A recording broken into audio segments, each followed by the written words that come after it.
Hello, everybody. It's John Pollock and joined, as always, by Jimmy Korderas heading into SummerSlam weekend in Brooklyn, New York.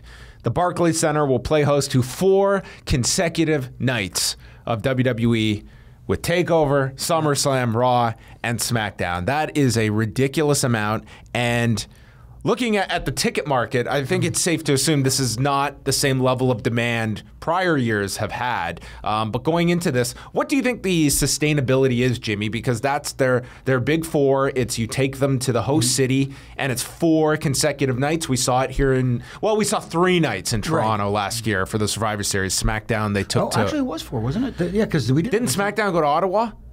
I think SmackDown was in Ottawa. Maybe, at least 3, but yeah. But anyway, 4 straight nights in a city, especially when it's not WrestleMania. Do you see that as too many, or is it just the matter of what your attractions are in a given year? I think it's a little, again, it's one of those situations where it's 6 of one, half a dozen of the other. You've got the Which has to be your next T-shirt. Of course, it's going to be hashtag.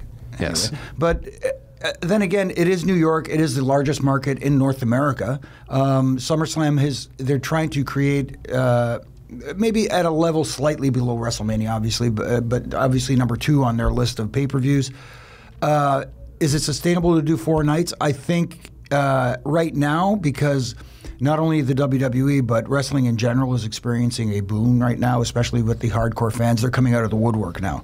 And stuff like NXT TakeOver caters to that audience and maybe brings in that audience to New York and maybe from overseas as well. And those people don't want to come for just one event. It's a whole weekend. Maybe that works. Well, we're going to get into SummerSlam because this is a very deep card. We've got 12 matches announced as of now. And what's interesting is the fact that even 12 matches deep, you don't have the Hardys booked. You don't have Sami Zayn booked on this show. Right. And I mean, all your cruiserweights you have under contract as well. I mean, it's not as though this is a card where everyone... Mike Kanellis, who just debuted, he's not booked onto this card as well. So when you look at kind of some of the loose parts that just... The Hardys, I mean, it was a unfortunate circumstance beyond their control with the Scott Dawson injury. But...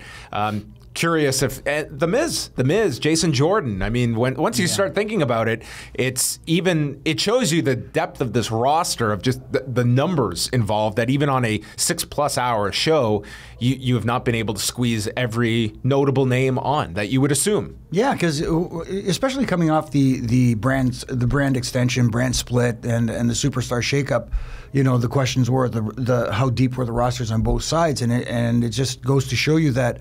Like you said, John, the rosters are very deep. They've got a lot of guys that they're in the midst of building up, and you've got, especially on the Raw side, you've got a bunch of guys at the top of the card right there right now that are all like viable, superstars. It's in a way, it's a good problem to have that you have so many guys that are actually, I know this was said a lot, especially at WrestleMania, and maybe that would be your test subject as opposed to a lower show, but I don't see it being that far in the future where we could look at something where they want to expand and you could move the TakeOver to Friday and you break off a show like your Sunday night SummerSlam into a 2-night event. That you mix the rosters together. Maybe that would be something you would try at first with a WrestleMania just because of the name value, but we're getting to the point where 6+ hours, that's a real big time investment. And if you have the belief that we can get a large amount to the Barclays Center 4 nights in a row, can we create a 5th gate in there as well? Yeah, that's going to be tough. I mean, the biggest problem that I think that especially the WWE has right now is too much content, and the audience trying to absorb all that content, while also, of course, you got your hardcore fans who is your base, trying to absorb other content like New Japan, like ROH, like Global Force, and whoever else they want to try to take in as well. But when you've got 5 straight days of WWE programming, it leaves no room for anything else. If you can take in all 5 days, and splitting a SummerSlam and a WrestleMania into a 2-day event, like a Saturday-Sunday event, sounds like a pretty good idea, but at the same time, getting people there for 2 nights is kind of tough. And at the same time, that being said as well, having it over 2 nights might be a better idea than having 6+ or 7+ hours, because the attention span. I was there in Dallas that year. And it just, exhaustion. Yeah. Like, that was the biggest detriment to that show. Exactly. That when The Rock came out and you're looking at your watch knowing that there's still the main event to come, and Rock went out there had to have been 20, 25 minutes. Yep. And it was just, that's the most fatigued I have ever felt from a show. Exactly. And you know, now that it's not structured and the time is set in that pay-per-view window where you've only got that block until 11 p.m., now, when you've got the freedom of your own network to do whatever you want, sometimes you just take liberties and just, you get that attitude. Who cares if we go to 11:30? There's also the option that if you were to experiment with a 2-night event, you could take TakeOver to another city, have its own weekend, where you could almost do that as your option as well, instead of cramming that into the weekend as well. I mean, TakeOver, I think, is at a point it can sustain itself without having to piggyback off. It's a nice add-on to a WrestleMania or a SummerSlam weekend, as they're doing. But if you wanted to experiment, I just feel that within the next 2 to 3 years, I think this is really going to become an option where they just look at, will our fans pay for 2 nights as opposed to 1? Can we fill a stadium 2 nights in a row, or even get half of a stadium for a second night? That's still a monstrous number that I feel this audience is.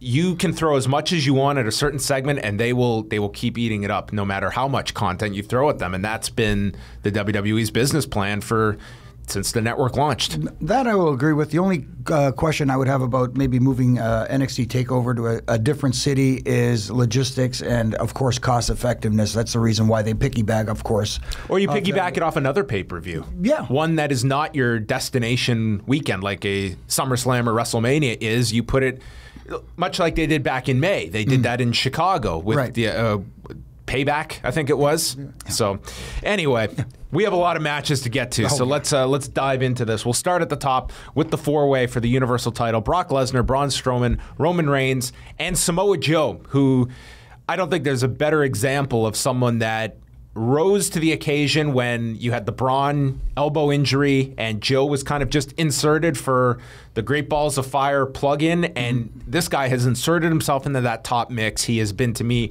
the biggest breakout on the main roster this year, and I think earned himself a spot in this 4-way. I don't know if this was always designed to be a 4-way, but he's in it, and is arguably one of the most overperformers on either brand at the moment. Absolutely, and it's unfortunately due to an injury to Braun Strowman, which brought this forth, as you said.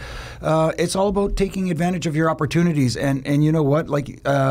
I'm assuming, because I don't know the backstory behind this, that maybe this was supposed to be a one-and-done pay-per-view for Joe to get that transition to where they wanted to go with Brock Lesnar and Strowman in the future and Roman Reigns, but Joe's just got it, like that indescribable it factor, and it shows, and he is connected with the audience on the Raw brand, and he's making the most of his opportunities. And for those people who, and this is kind of a little bit of a right turn here, and for those who keep screaming about, well, creative did this, creative's booking, creative this, creative that, here's a guy who wasn't probably booked to go any further after that match with Brock, as far as the top of the card goes, and made the most of his opportunities. He connected with that audience. He did it. It wasn't creative who did it. Joe did it. And he was able to connect like that. So, maybe other superstars could take a lesson from this and say to themselves, hey, maybe I could take lemons and make lemonade. Yeah, I mean, through his promos, you go into a main event where, let's be honest, it was 6 minutes and he lost, and you could argue he came out with as much momentum as he did going into that. I mean, that really took on a life of its own, that main event. It was a match people wanted to see, and I think it achieved the expectation level, even in a small amount of time as they had in July. So you look at the layout here. Is this a Brock Lesnar retaining of the title? Is this you put it on someone else without beating Brock? Given the fact that they, especially Paul Heyman on the promos are really hitting this hard about Lesnar leaving if he loses the title. He's advertised on all these dates. I feel it's Lesnar retains this title, and I think the match coming out of this is Lesnar and Braun Strowman. That feels like the the guy they're going to single out for the next title program. Yeah, I kind of agree with that. And I think that taking the title off Brock Lesnar right now, I love the tease, actually, because obviously the audience is well informed and they know that the rumors are out there. Brock Lesnar, John Jones, he's itching for another fight in the UFC. And playing on that is absolutely brilliant, in my opinion. But taking the title, even if he doesn't get pinned in this or whatever, I don't think taking the title off Brock Lesnar is the right course of action, especially if your plan is at WrestleMania to anoint whoever the next guy's going to be, whether it is going to be Roman Reigns at WrestleMania, which was the penciled-in plan as of past WrestleMania. But him having the title all that way through to WrestleMania makes more sense if you're going to anoint that next guy. Even if he doesn't get pinned in this one and you take it off him and he wins it back, it kind of loses that steam. I don't think there's any need to take the title off of Lesnar at the moment. I feel that you can do a lot of creative stuff in this match, given that you have the 4 people here. Everyone seems to be into this match. I think this should be a really solid main event match as well. That you could also do something creative where Roman has it won and it's Joe that maybe goes to choke him out, and those two can segue off into their own program. Right. Because you do have to keep Roman, I think, protected in this, and also segue him off into another program to keep him busy if you're going to go with Lesnar and Braun in the fall. Right. No, totally agree. So that should be a strong match. We go to the SmackDown title match. I'm not as high on what this is going to be. Jinder Mahal and Shinsuke Nakamura. What is your expectation level? Because this is one that I feel the crowd is either going to make or break this match. And it's all going to be how they take to Jinder and also the length of this match. If they're to go out there and do 18 to 20 late in this show, I think that these have a lot. There's going to be a lot on their shoulders. Yeah, this one's got the big question mark on it. I think the biggest problem here is... let me start by saying that I am enjoying Jinder Mahal's progression as champion. I think he's growing into the role very well. He's getting better at all the little things that you need to present yourself as a champion. His in-ring work is fine, although a little stiff, some might complain, but that's...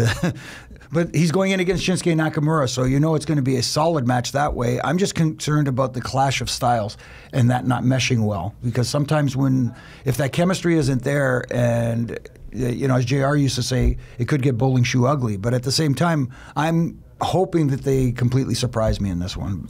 Yeah, I almost feel this one, given that it's been such a quick build-up, that I can almost see some kind of a disputed finish. This feud continues going into coming out of the summer, and Nakamura still is chasing the title. And this one, you don't have to have that conclusive finish that I think you'll get in the Raw main event. That this one, maybe if it is shorter, I don't know how many complaints there will be, but yeah, this is going to be a chemistry issue. And let's be honest, Nakamura, there's been a number of opponents where you've thought on paper, the Ziggler matches, up until that final one they had on TV, well below expectations. So you're inserting Jinder here.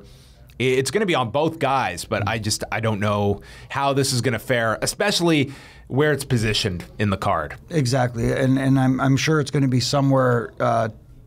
I would say probably closer to the middle of the card, because you have to space those two championship matches out a little bit. And I guess with the Singh brothers present, there's your guys that are going to eat the Kinshasa. So AJ Styles and Kevin Owens are going to be having a rematch with Shane McMahon as the referee. This has the potential to be the best match on the show. It's been done many times at this point. I think that's just the fatigue factor of this program, and it feels as though this could be designed to take Owens off with Shane, because that certainly felt like the match that was being teased for SummerSlam, and then all of a sudden things got shaken up, because initially what I was told was the working plan was to do Cena and Styles again at SummerSlam, and then we saw all the U.S. title confusion coming out of Battleground, and we ended here, and they had already started the tease with Owens and Shane. So, not being able to say 100%, but it feels like things got shuffled, and Owens and Shane is something they will get to. Maybe at the next SmackDown pay-per-view. Maybe they hold that off till Survivor Series. Yeah, it's going to be interesting, because that seems to be the direction they're going. I think it's inevitable that Kevin Owens versus Shane McMahon happens. It's a matter of where. I think that's a match that needs to happen at something like a Survivor Series, especially if they're trying to build Survivor Series back up as to the, in the category of the Big Four, because it kind of lost that luster for a little while. So a big-time match like that, and some will complain about Shane being a guy who's not a wrestler, but still. I don't mind that program at all. I don't either. I think that's a good program for Owens. It'll emphasize, his promos will be great going into it. Listen, Shane is a babyface that this audience takes to and views as one of the top babyfaces on SmackDown, and they can have a wild street fight that I really have no issue with that program. It's something fresh for Owens that I think will be very good for him on SmackDown. Absolutely, and to Shane's credit, the guy, almost to a flaw, is fearless. Just he will do anything, just and not think twice about it. Planes going down. Hey, you know what? He's helicopters. He doesn't care. Everything's cool. But he's in that sense, he's got Vince's DNA. Vince is like that too. Vince is fearless. He'll do. It's that old saying. And you've heard people say this before, that Vince would tell his wrestlers that he wouldn't ask them to do anything he wouldn't do, and he would actually do stuff like. I don't know if you remember way back when they pushed Terry Funk and Mick Foley off the stage in the dumpster when the New Age Outlaws did that. During the afternoon, when people were discussing it, there was a little bit of trepidation there. What do we do? What do we do? Vince says, "I'll show you." He gets in the thing and they shoved him off in the dumpster. Oh yeah. Wow. Yeah. That's a little thing. He did the rappel at WrestleMania 12 before Shawn did it. Wow. Little things like that. If you want to look, if I'm not mistaken, that dumpster fall was in Houston, and I feel that Survivor Series this November is in Houston, Jimmy. So maybe you've just given away the finish to that one. Either that or they incorporate Baron Could be Corbin. a dumpster fire match. Exactly. With Baron and Cena somehow getting involved too. So lots of options for November. Houston. See, this is why we do this. That's it. We just go off on these tangents. Do you feel Styles retains the title in this, or Owens? I don't think anyone cares who the champion is of these two. I think it's simply they've both had the title multiple times. They just want to see a great match out of these two.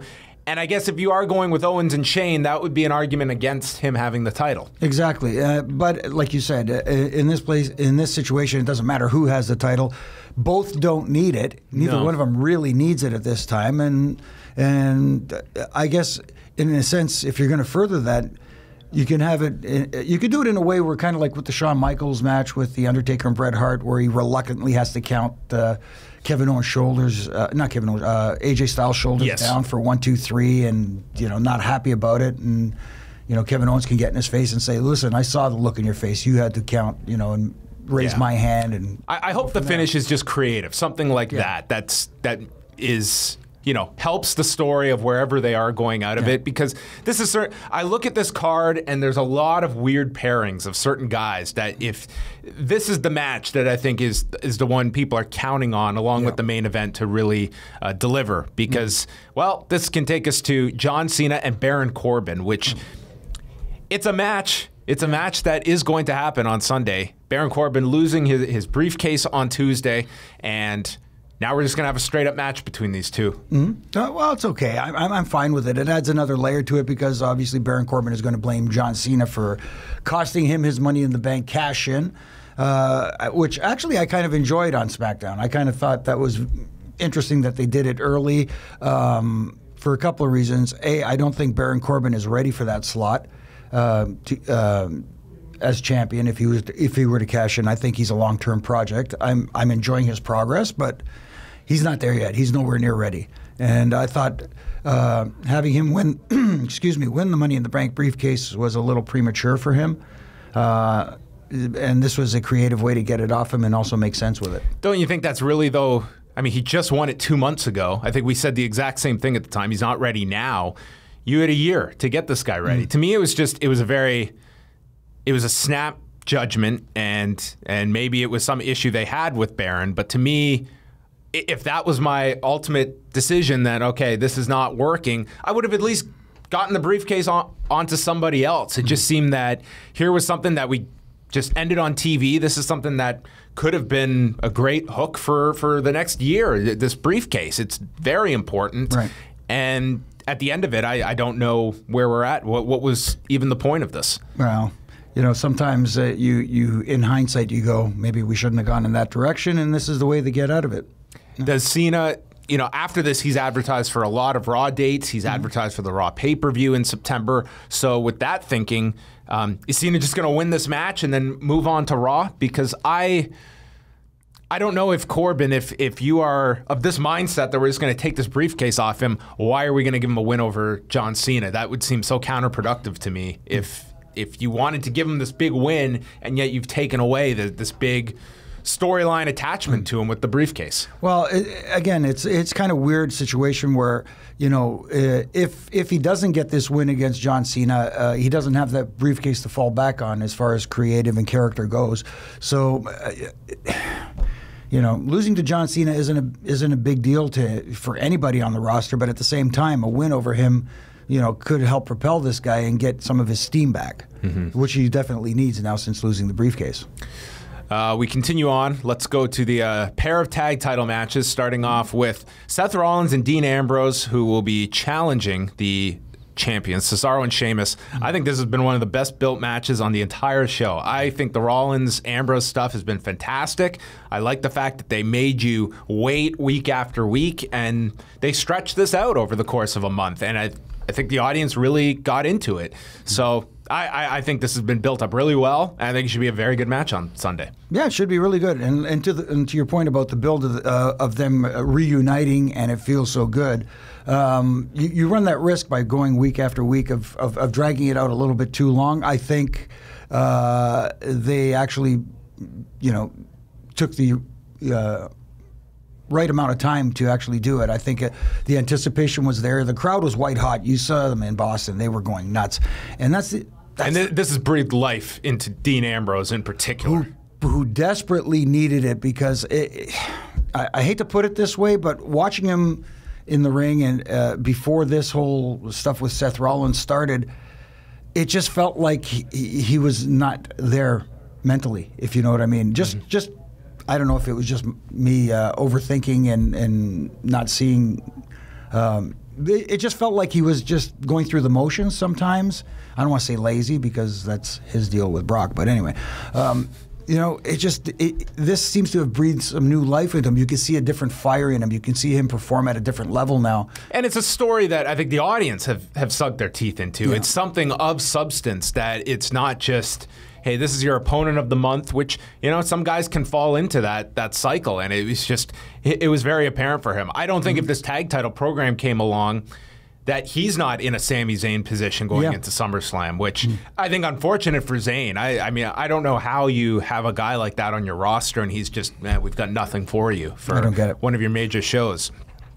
Do you put the tag titles on Ambrose and Rollins? I think there's a strong argument to do it. We know that Sheamus, I don't know if it's immediate, but he does have that movie project coming up that they plugged on Raw. So at some point, you probably want the titles off of them. And I think you should continue this little run with Rollins and Ambrose. It's the most interesting this tag division has been for some time. Right. And with the Revival out again, it's another team that you can insert there. You can do some fun matches with the Hardys and continue stuff with Cesaro and Sheamus for a time being. I think that there's a lot of upside to putting the titles on them. Exactly, and they're a kind of team that doesn't necessarily fit the true babyface mold, where, like you said, they could face different teams like a heel team like Sheamus and Cesaro in rematches. They could face the Hardys and have entertaining matches, and hopefully get ready for the Revival if they can get back on track and have some good luck for once.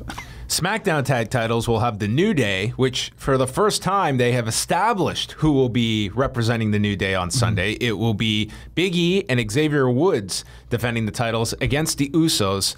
And when they announced this on Tuesday, they did the backstage segment where the Usos were told by Daniel Bryan which members it would be. And then they immediately challenged Kofi and Xavier, who were the tandem that won the tag titles.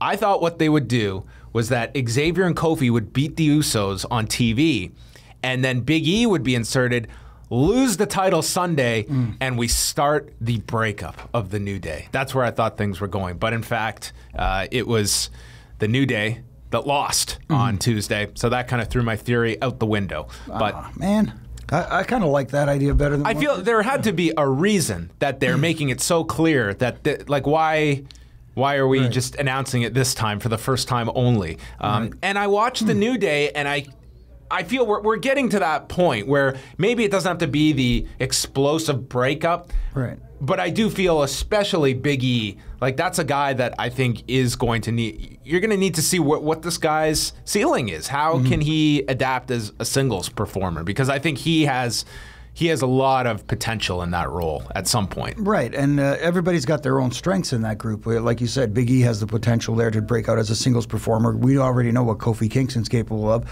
Xavier Woods is great on the microphone, and that's his strong suit.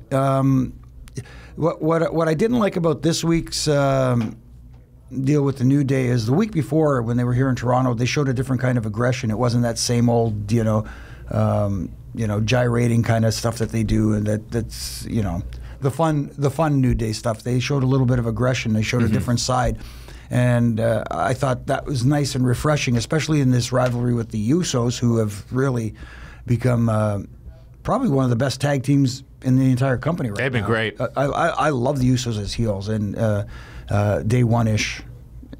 Anyways, I just love the T-shirt too. I won't be like Nug and buy them all, but I do enjoy. You can appreciate a good shirt. Yeah, I can appreciate a good shirt, right? And this should be another great match. I mean, they have been. I mean, they were the only positive part of Battleground, and I'm sure. Do you feel this will be? Because we got a 2-hour kickoff show. You're going to have some notable matches on the kickoff. We know the Cruiserweight title match will be there. This one could be as well. Yeah, it could be. I mean, like, in theory, that's what the kickoff show is there for, to draw the audience to the network now, I guess, as opposed to... You need 2 hours to get ready for 4 hours. Do we really? I look at it this way. Remember when SummerSlam used to be... We just watched SummerSlam 99 for Review Away, and it clocked in, Jimmy, at 2 hours and 38 minutes. I know. Probably Arn timed the show for that one. Did you do the Lions Den match on that show? Do you remember, with Ken Shamrock and Steve Blackman? I believe I was up walking around that catwalk thing up there. Was it? Yeah. The little the structure they had. Yeah. The hexagonal cage that they had. Anyway, what a interesting show that was. Where our number 2 match was a kiss my ass match with The Rock and Billy Gunn. Yeah. Which was awful. Anyway, getting back to 2017, New Day and Usos. I guess we can. It could go either way. I don't really have a sense of. I mean, it's much like the U.S. title, where it's flipped back and forth so many times that I don't think that. I think people just want to see a great match out of this, which these two teams have had quite a few of. True, but I do like the Usos with the championship. Yes. Yeah. Randy Orton and Rusev. It's a match much like the Cena Corbin one to me. That's just kind of thrust upon the show, and this might be the closest Randy Orton has been to a match that you could debate. Maybe this is in the kickoff portion. I don't think it will be, but if it is, it won't surprise me. No, but this is another situation where you got a guy like Randy Orton, in theory, should be elevating Rusev at this point. Rusev needs a big shot in the arm right now. What did you feel about Randy beating Jinder last week on TV? It's kind of like it's weird because somebody of course on Twitter said, "Well, you're on Twitter?" Yeah, believe it or not.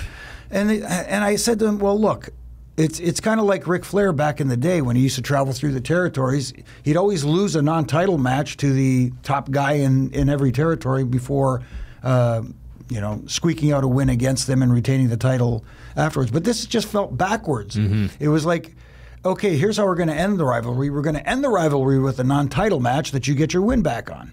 It felt weird. I got it in the one sense because coming out of Battleground, this feud's over, and it almost felt like watching the TV coming out of that. Well, Randy, he wasn't even on the show, and he is one of your featured baby faces that he's got to have something. And the Great Khali could have served as that, as just the guy that maybe you don't get a match out of. You RKO the guy. Give Randy something coming out of this feud that he's lost 3 consecutive matches to.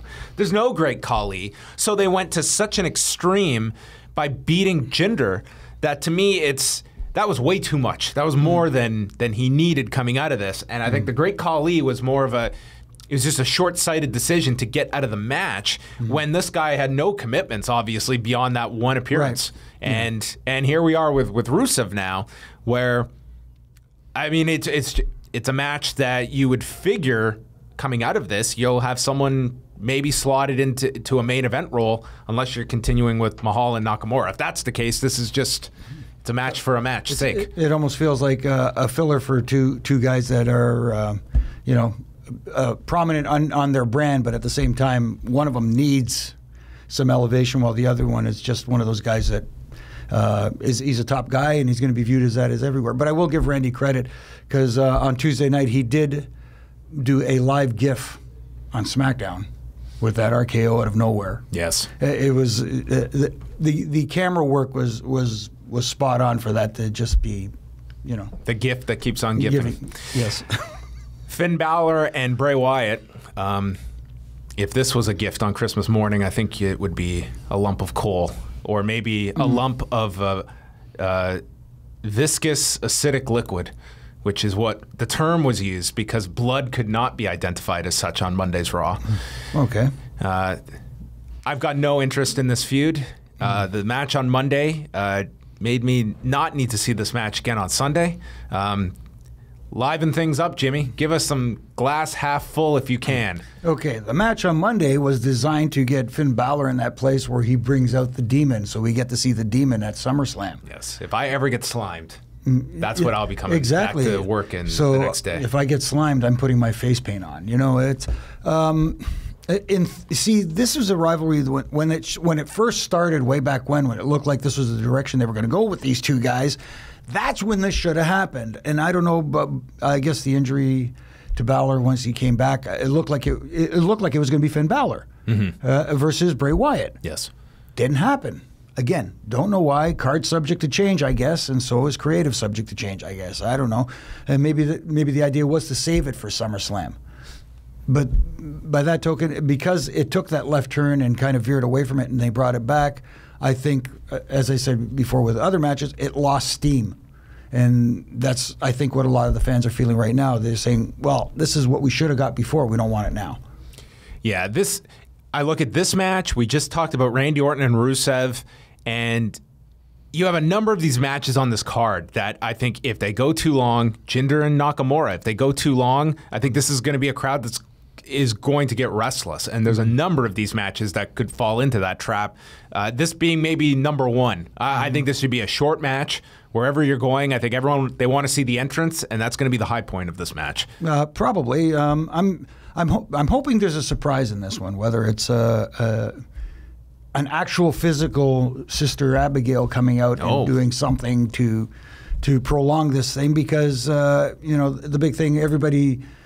I love the Bray Wyatt character. I think it's great, but at the same time, the audience is saying if he doesn't get a big win against somebody, you get your raspberries. Well, this is I theorize that this feud will continue and it will culminate in a first viscous acidic liquid match. Oh, either that or maybe he gets a Brood to come out and. That could be. Well, yeah. What is David Heath up to on Sunday? Is he around? He's probably not doing much. So they can give Gangrel a call. Neville will be challenging Akira Tozawa. I like the way the title change went down on Monday. I think that if you were going to do the title change and your two options are Raw in front of 3 million people and a great reaction in Boston, or on the kickoff show, I'm choosing Raw. So I had no problem with that. And Tozawa felt like the crowd reacted to him on 205 Live, which a crowd reacting on 205 Live is something to celebrate. So I had no issue with that. I think Neville's fantastic. Now that he's lost the title, I mean, he walked out onto 205 Live like the girl climbing out of the TV from the ring. I mean, he just looks a mess. Like he's a he's a better Bray Wyatt than Bray Wyatt.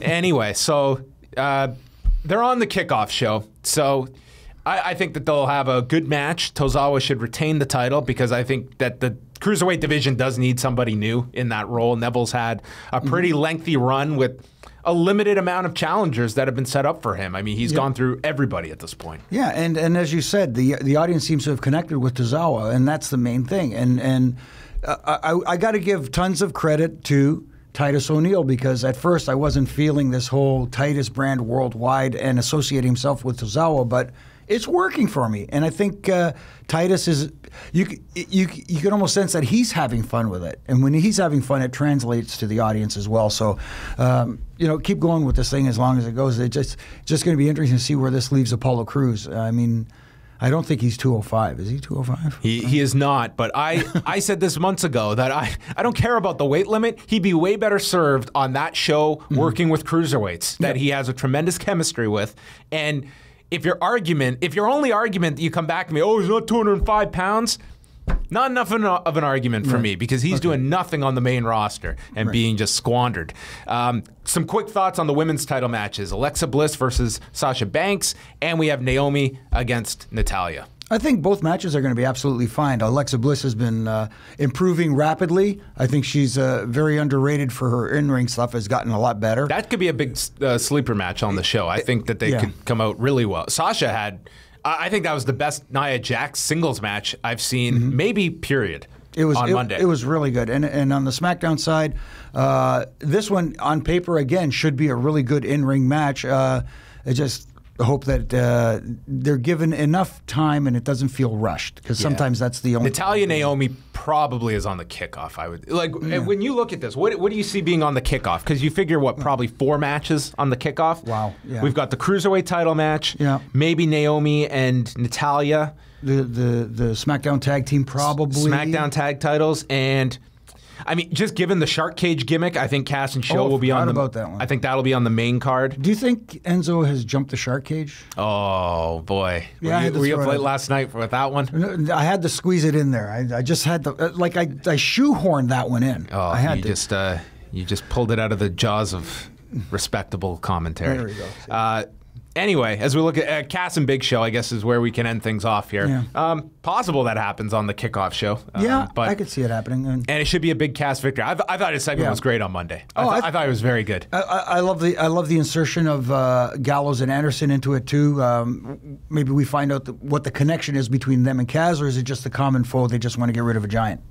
Yeah, so I think... or they just all hate Enzo. Yeah, I thought it was a very clever angle to take away the knockout punch after he's been knocked out the prior 2 weeks, and Enzo's in a cage, and maybe he has jumped the shark cage. Yeah. If not, they're very much trying to push him over the shark. No. So that is SummerSlam. That is a long card, Jimmy. Yeah, I know. I want to spend some time on TakeOver, but we really don't have that kind of time because they have taken up quite a bit of it. And there's also the chance that more matches could be announced if they can slot in a Hardy's match or something like that. I'll throw it in really quick about TakeOver. This again, on paper, looks like it's going to be fantastic. I'm really looking forward to Bobby Roode and Drew McIntyre. That should be very good. That should be excellent. And the TakeOver shows they deliver. Yep.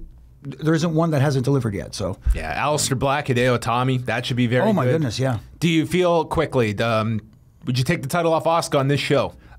If she's coming to the main roster, yes. If she's not, you know what? Don't even take it off her and have her come to the main roster. I think the same. I think that if your argument is that she's gone through the whole division now, Ember doesn't feel like she's maybe the one that they've pushed the most to get to that level. I still don't feel she's at it. And granted, Asuka's set such a high level for whoever is the next champion. But you're going to have a number of contenders coming out of this tournament. Right. Like Kairi Sane, Shayna Baszler. It's like you have all these options of interesting matches for Asuka if you're not putting her on the main roster. And I'm a little hesitant to see her go to the main roster as well. Yeah. Again, it's one of those situations where we saw what happened with Bayley when she came up to the main roster. It's not guaranteed that it's going to be good, as Booker T would say. Well, that is SummerSlam coming up on Sunday night. Jimmy and I will be back next week. We'll have a review of the show.